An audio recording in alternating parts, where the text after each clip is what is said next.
Well, here we are, another episode of Tuba People TV. We're back in Eugene, Oregon, here at Cafe Roma with Chuck Daellenbach of the Canadian Brass. Chuck, it's great to see you.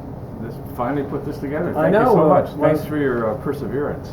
My pleasure. Yeah. I knew that you'd have a lot of interesting information about Mr. Jacobs, with whom you studied. Can you take us back to that first lesson, or what drew you to Jacobs? Well, this is definitely going to date me totally, but I had tagged along with my parents to go out to Gunnison, Colorado. And Gunnison is the famous location of the Strauss First Horn Concerto performance with the Gunnison Directors Band, which included Bill Bell in the section as Arnold was out front. Well, I was there that summer. Wow. And I was between junior and senior in high school. I had just finished my first summer at the Eastman school. It was an accelerated program. So I'd gone back home and my parents were just loading the car to go out to Colorado, and I thought I'd just tag along. And what a summer that was. The deal out there was you got to buy tickets. I think they were $1.25, if my memory serves me right, for a half-hour lesson. And you could buy a parcel of tickets. So there was another name brand tuba player out there as well, so I bought 2 sets of tickets, and I took my first lesson, and my second lesson in Gunnison was with Arnold Jacobs. And I went into the lesson, sat down, and he said a few nice things, heard me play a couple things, and he said, "Has anyone suggested you take sniff breaths between phrases?" And I said, "Well, yes, someone has suggested." He says, "I recommend you don't do that." So I went and traded in all my tickets and got more Arnold Jacobs tickets, and I spent the whole time out there studying with Arnold Jacobs. So that was 1962. Wow. Very fortunate to find him while I was still in high school. And then I'd gone off to the Eastman school, and I would come back every summer, and it would sort of I'd be on a downward drift. And just in time, I'd get back in summer, and then Arnold would prop me back up, and I'd spend the summer driving down, because I only lived, I think it was a 2.5-hour drive down to Chicago.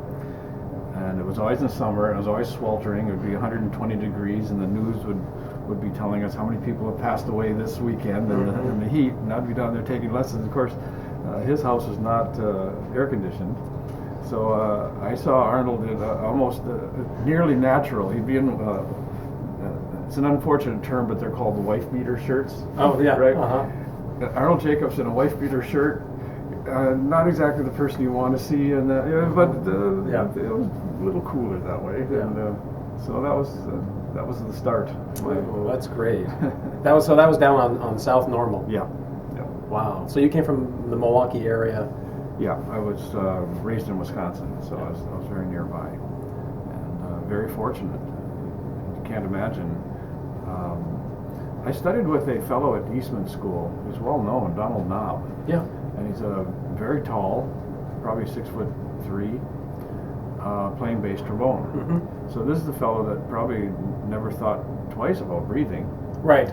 Sure. He just did take a nice deep breath and play the trombone. So suddenly he's dealing with someone like me who had playing an instrument twice as big with half the lung capacity. And he himself, Donald Knaub, buzzed the mouthpiece all the time, but never mentioned it as a teaching tool or technique. So to have Arnold as the go-to guy to keep putting things back together. Plus there was a fine student, and some people might know Bill Keck, who had a similar experience. He lived very near Chicago, and he'd studied with Arnold regularly all through high school. And he was at the Eastman school, so in a sense he became my mentor, because he would just naturally coach me as we went along. He was a natural teacher as well, and he had the Jacobs concepts well in hand. And between the two of them, and Arnold had a lot of confidence in Bill, as a matter of fact. Concurred that would be a great way to get through the school year. That's great. So I was very lucky. Yeah, so you got it from the source, and then from a trusted trusted franchisee. Absolutely. Yeah. That's great. And I'm sure that we wouldn't even be sitting here today if it weren't for Arnold, because there were natural things. It just wasn't in the the general consciousness that playing should be very easy, should be natural, it should be based on taking a very large breath and basically returning to the most natural state. There was a lot of teaching going on. Everybody seemed to want to teach you something. You push from the diaphragm, get tense here, do this, do that, whatever, and watch your lips, and that just all evaporated, of course, even in a first lesson. A single lesson with Arnold Jacobs was always a life-changing affair. Yeah, for sure. I carried that forward in my own teaching. Out of college, my first job was at the University of Toronto, and I only had 3 students. And I'm sure I was the best teacher they were ever going to find, because my first lesson was showing them on the map how to get to Chicago and see Arnold Jacobs. So I sent them all off, and I think each one of them had a successful career, and I take full credit for it by giving them that advice to go down and see Arnold Jacobs. So I'm very happy about that. That's great. That's good. Now, Chuck, you've been playing in the Canadian Brass for the last 44 seasons, and what did Jake help you with in terms of having such a long career?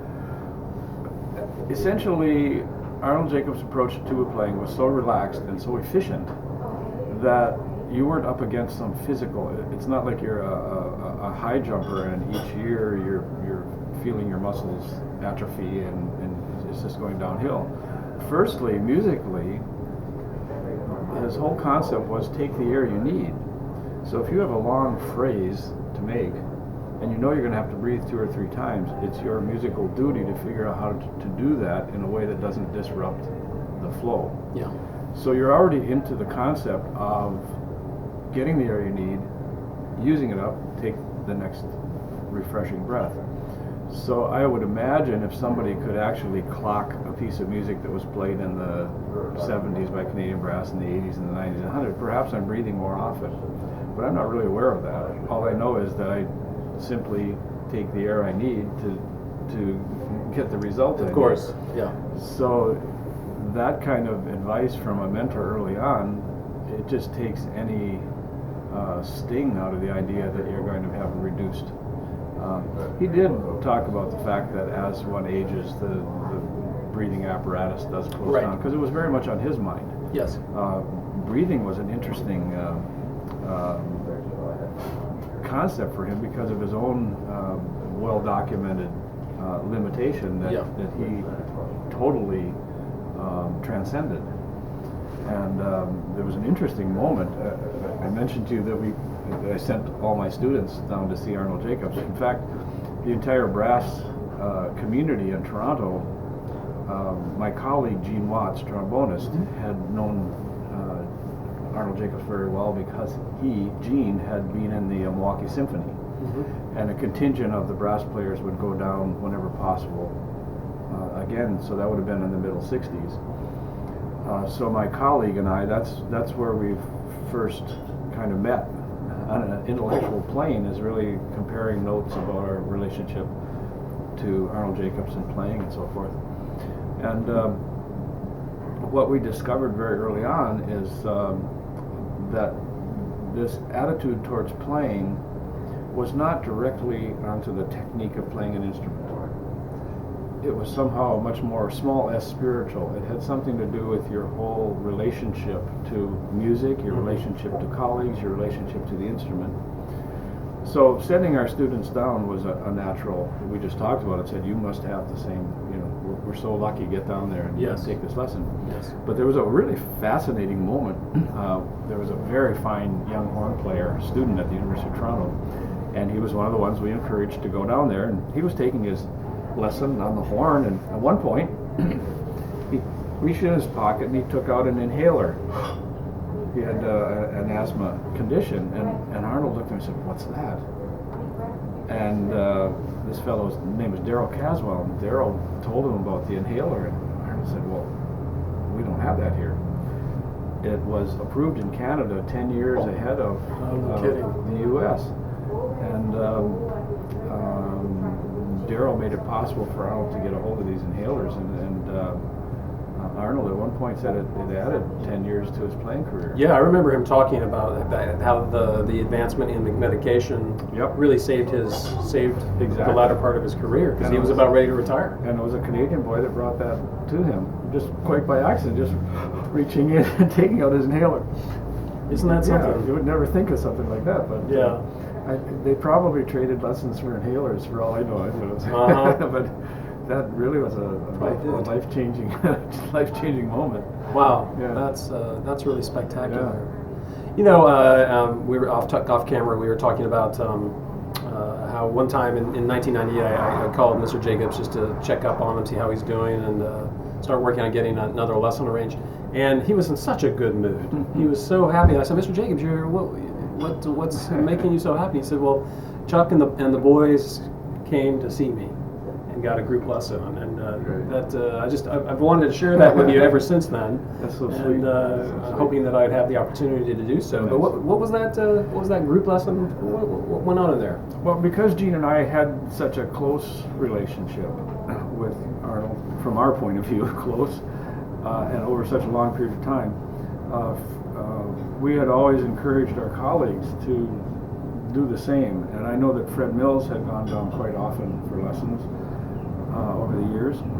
And we just discussed it. We were going to be in Chicago, and we said, why don't we let's see if it's possible. Mm-hmm. So we called, and he agreed to have a group lesson, and it was fascinating. What he did in the group lesson was he had each one of us play for him. You can imagine, like, here we are, we're standing up on stage, like, night after night, playing to 2,000 people, 3,000, 1,000 here, whatever, kids, everyone, you know. And suddenly, just the five of us, I was never been more nervous. Wow. Know, right there you are, like, really going to play it. So each one of us played, and what was really fun is how each one, he had a different concept. It wasn't like he just said, oh, that's really great, that's fine, that's wonderful. He really dug in, and he listened to each person play, and the last to play was Ronnie Rahm. And Ronnie played one of these Charlie A. etudes. Yeah. He played the etude, and after he'd raked our other trumpet player over the coals, and he did a fascinating thing with French horn. He'd asked David Ohanian at the time, who's your favorite horn player? Like, who do you look up to? And it was his teacher in Boston. Mm-hmm. And Arnold said, well, play that again for me, and play it like he would play it. And David played it, and he says, no, he's a much better player than you, isn't he? It was interesting, meaning it's in your head, just relate that. Imitation. Yeah, and then I played, and he was nice to me. Fortunately, he didn't embarrass me or embarrass me. But Ronnie played his Charlie etude after we'd each gone through this process, and he just looked out at the other four of us, and as you know, Jake always would clap you on the knee, and he clapped Ronnie on the knee. He said, "A finished artist." And that was it. Wow, that was fantastic. It must have been an amazing experience for those people in the hallways of the Fine Arts Building. To hear us scrambling to trying to play for Arnold, that was amazing. Did you guys play anything as a group for him? We played a little tune for him at the beginning. Okay, yeah. And then we had a great moment. We said, okay, Mr. Jacobs, we're not even going to ask you, we're just going to pay you for this, because you'll obviously decline or something. He said, oh, no, I won't. And we sat there, we're all around him. So we took out some money, and we have a picture. There's actually a picture, maybe we could attach it to this, where we're handing him some money, and he's probably like, okay. So he took your money. Yeah. Knowing Arnold Jacobs was probably $20 or something. Yeah. Right. When I first studied with Arnold Jacobs, it was $15 an hour. Yeah. And I had a next door neighbor, was maybe 4 or 5 years older than me, and he was a trumpet player of dubious value. And I remember one morning, this guy had come back, he'd been in Chicago the day before, and he was like throwing stuff in my window to wake me up, and he says, I just had a great lesson with Mr. Jacobs. He says, but he's raised his price to $25 to get rid of the riffraff. So I said, I guess you're not taking lessons anymore? Oh no, I'm going. So I said, and I felt like saying, well, I guess it didn't work, but I didn't say it. That's a great story. So Chuck, you mentioned that you started studying with Mr. Jacobs in 1962 at Gunnison. Right. and at least maybe was that 1998 group session with CB? Was that the last time you maybe saw him? No, it was not the last time we saw him. Last time, certainly as a group, we didn't do that again, but we tried to stay in touch. Yeah. I always found, and you probably will know exactly what I'm saying, just calling him up for a lesson was a lesson. Right. Hearing his voice, the production was all there. The air, the richness of the voice. It was all in that same voice. So I would often just call to talk to him, knowing he was not free or we wouldn't have a thing. It was just encouraging you to, just reminded you that. And it was always such a, I mean, he was always so willing to just take your question if you had a question, just like a phone consultation. If you have an issue or a question about something regarding playing or really life, anything. Yeah, he was definitely, the more I've thought back about the time with Mr. Jacobs, it always seems to me that the new age, like the Tolle and the ideas of being part of your present, being here, be here now, and all that sort of thing. He definitely was as much a life coach, or maybe more a life coach than a technical. I think the technical didn't interest him that much. Yeah. It was really the process and the idea of how to achieve a result. How can you get from here to there in the most direct fashion without particularly encumbering a student with too much information? He was very much against the concept of teachers teaching everything they know. His philosophy and principle, and he made it very clear in the early years. I don't think he stressed this so often later, because he was probably reviewing this himself in his own mind, but he made it very clear that he considered himself an amateur in the best sense of the definition of amateur, meaning a very enlightened, just not working in the profession, but an amateur physiologist. And with his knowledge of the mechanism and the working of the body and so forth, that he had the confidence to tell you to say ta or toe, and that everything was in place. And he said the numbers of things you would have to relay as a teacher to suggest that the tongue is low in the mouth and the sides are raised and the tip is forward and the cavity is open, and your brain just doesn't think that way. But with his knowledge, he had total confidence in telling you to say tall, and everything was in place. Yeah. That's the teacher's job, to have that knowledge in the background, to have the confidence to bring it down to the most direct, single concept that will get you to that result. Yeah, I would agree. I think he really believed in practiced the need to know pedagogy. Like you say, he didn't flood you with everything he knew Absolutely at once. It was he only told you what he thought you needed to know, and some students needed more information before they would allow him into their minds. And what also created, and maybe still to this day creates, an interesting phenomenon, which is very often Arnold Jacobs students would be overconfident guys. And they'd tell you how it goes, because Arnold Jacobs told me that it goes like this. This is the way it is. This is what he teaches. This is what he does. And you'd realize that they're telling you their problems that Arnold was fixing. Right. Not telling you anything useful, because he never gave you a general concept that applied to everybody. He was very specific. He was working head on with you. When you were there, it's like you were the only person in the world. Yeah. And he dealt with you. And this information wasn't necessarily a general, like my problems aren't your problems, or my approach to an instrument. Like, I'm already smaller than you, he's going to deal with me a little bit differently. Right. Sure, there are general things that will apply across the board, but he's looking right at you and saying, like me, you're not using the air this way, or you're not, maybe it's all upper breath, or maybe it's all lower, and he's saying get that all unified and make sure the back, whatever. He's dealing with you head on. And I've always been amused or bemused by students that tell you the way it is, and it doesn't seem like it is the way it was. And you think, okay. Yeah, I liken that to his pedagogical pie. One student got one slice.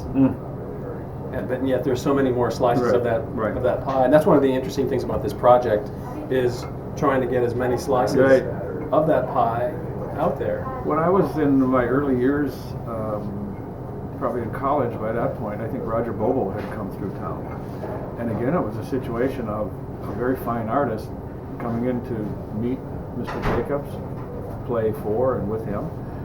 And it was the same thing. This is a truly finished artist. He didn't have to tell you something just because that's what he does. Like, he was willing to step back and say, "You're a marvelous player." And I know he did this with Ron Bishop. I know he did this with Mr. Bobo. This was a man who was totally confident in his relationship to other players, the world, the music. He was just so totally in touch with it. He didn't have to make a point with anybody. Do you think, looking back on those many years, several decades of checking in with him and having lessons, do you think that his whole pedagogical approach changed over the years? To the extent that it was being more and more documented, both on video and people writing about what he was talking about, there were certain aspects of it that became kind of systematized, perhaps. When he got to the Wind and Song, for example, gave it a title like that. In the early years, that wasn't part of the process. It wasn't in the lexicon. Right, but it became a part of who he was and what he was doing, and he did have a wonderful workshop. But even then, when you saw one in real life, or if you see the videos, he still was focusing on the individual. It still didn't become a cookie cutter lesson or something. It was still very much directed at what was right there. I think that's why he never wrote a book, is because the truth is there is no Jacobs method. Right. He could have been, and we're probably all reading Tolle now, and how you need to be totally in tune with your environment and so forth. Had he not been a tuba player, I'm sure he could have been lecturing could have been a guru for being part of your environment, just being part of life. Yeah. More than anything, what I felt he brought to someone like me was just the confidence to be the best you can. He was never, that I can remember, I never remember anything being, well, you must play this well to do this. It was always about how you could achieve your potential. Yes. So for me, he never stressed because I couldn't play Beadle, I should never take an audition. I mean, that never came up. Yeah. But amongst students, that was always the kind of way you talked to each other. Like, well, if you're going to miss a note, don't audition. Jacobs, in a sense, was perfectly aligned with the kind of career Canadian brass has had. We never played in relation to other musicians. We never. People would say to us, I remember in the early years, they'd say, well, who's your competition? And we thought, competition? Yeah, right. Our competition is Hockey Night in Canada. People are going to stay home on Tuesday night. Hockey Night in Canada. We're not going to get these people out to a concert. Our competition is the media. Our competition is people that would rather stay home and listen to the radio, perhaps, hear us on radio, than get in their car and have to slog through the snow. So the kind of thing that Mr. Jacobs brought to musicians like us was to simply give you the courage to take music that you love, music that you've internalized, and share that. It wasn't, life was not a competition to him. It wasn't to see how many, count up how many times you played this or how many notes you missed, or, Yeah. It just had no relationships with that. It was always strictly about how you can achieve your potential. I always found it interesting going into the studio. He always had a string bass standing in the corner. I mean, this is a man of many. He was in a movie when he was a kid. Yeah. You read about this. Yeah. A Hollywood movie. Very Pickford.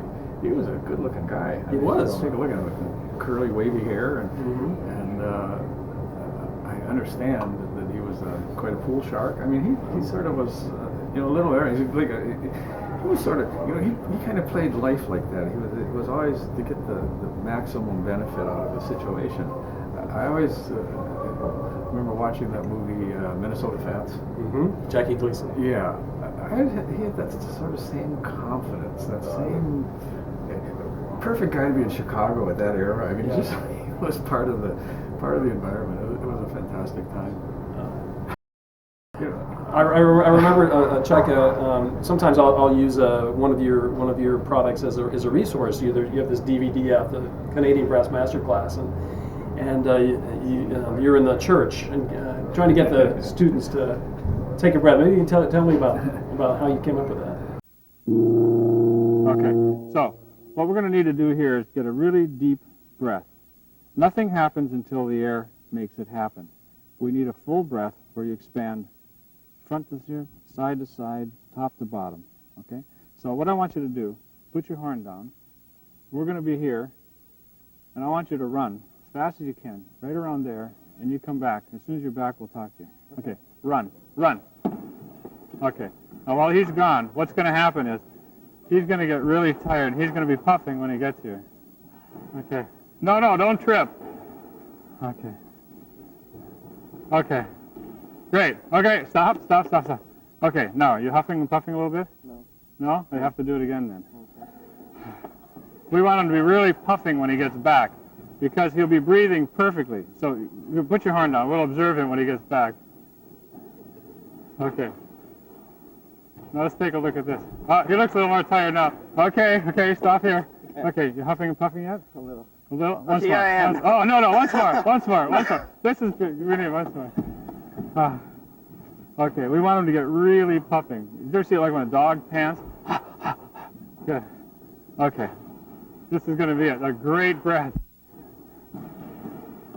Okay. Once more. No, just kidding. Okay, you huffing and puffing? Yeah. Okay, now let's watch what happens when you huff and puff. Look at this. Perfect breath. This is absolutely a natural, wonderful breath. Take a real nice deep one now. And now, another one. Ah, that's great. Now take the mouthpiece. Now buzz that note again on that mouthpiece. Nice deep breath. Okay. Now just let the air out now that you take it in. Now do that to the mouthpiece. Good. Well, I definitely stole that idea. Arnold Jacobs said in one of the very first lessons, and I think he told this to everyone, was basically, why are you coming to study with me? You should imitate. When you can play like I play, then you can create your own path and do anything you want. But imitation is a good idea.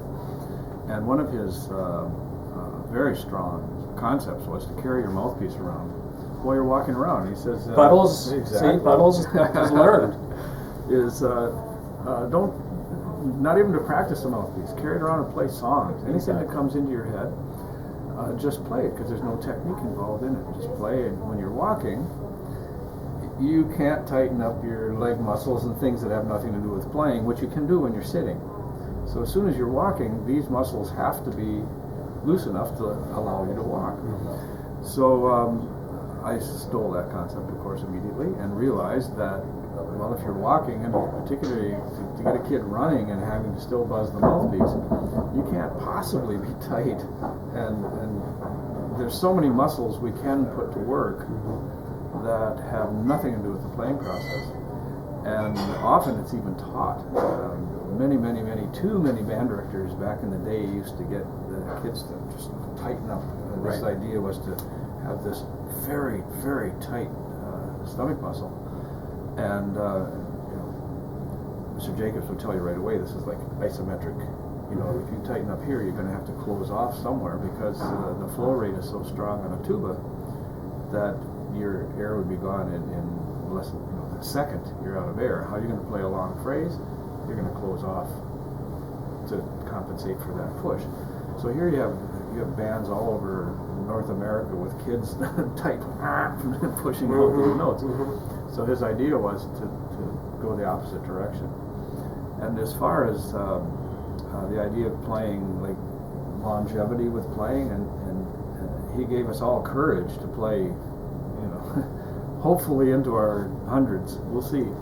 But he did it because you don't have this unnecessary tension and muscle strength that has nothing to do with playing.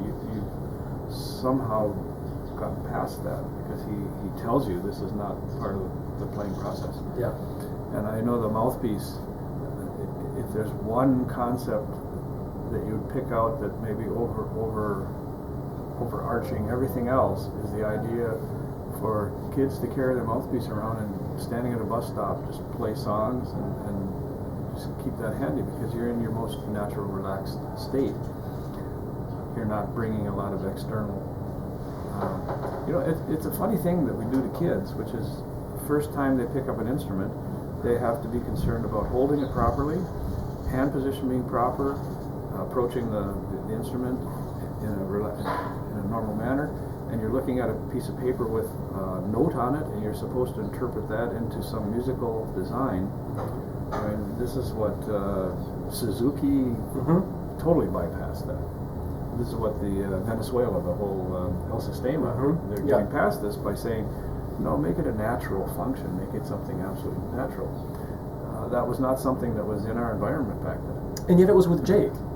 Yeah. That's it's funny you would bring up Suzuki, because my wife was a professional violinist, and she would teach as well, and she incorporated some of the Suzuki ideas. So when I got to know them, I thought, that's just like what Mr. Jacobs is talking about. Well, looking back at my lessons, I don't think there was music in front of me for probably the first 3 or 4 years that I spent with him. Wow. It wasn't, I wasn't studying anything, like excerpts, or we finally took out the Koprosh book, and he'd send me home, and I remember one, it was end of the summer, and he gave me the Koprosh. We've all played that, right? And he played it, and it had this bouncing so I practiced all year on this, because I was at school and I'm practicing, and I'm so excited, and I come back and I sit down, okay, I'm ready to play, and I play the boom. So he says, can't you play that smoothly? I thought, okay, I get it.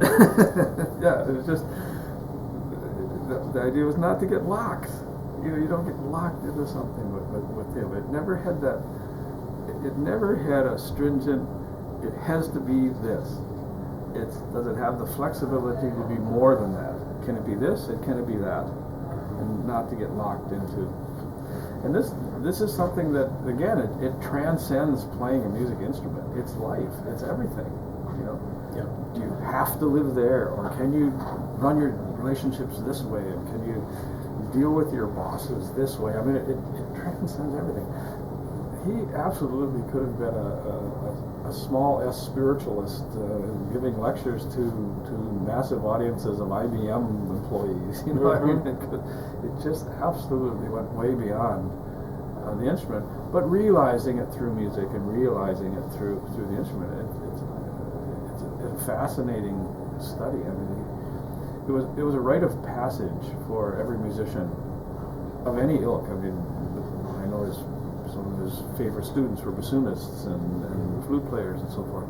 It was just a rite of passage to spend that time with Mr. Jacobs. And the idea of, and I still, myself, I marvel, I've kept the book where he made the markings and put the big small T-A with a great big H. Yeah. Right, and he'd written that into the book, and that's a constant reminder that it was all air, it was all based on that. Yeah. Another thing that's a lifesaver is, he said to me early on, and I treasure this comment. He said, I can put my horn away for a month, and when I come back to it, it'll be exactly the way I left it. The only difference is endurance. Nothing else. Endurance only. Meaning that image is so strong, everything else is in place. That's taken a lot of stress out of the idea that for some reason I can't play for 3 days. And that, and I'm sure we've all met people who go berserk if they have to do a performance and they haven't had exactly this practice. He didn't sense that was a big problem. Just be aware that the endurance is going to be down. That's all.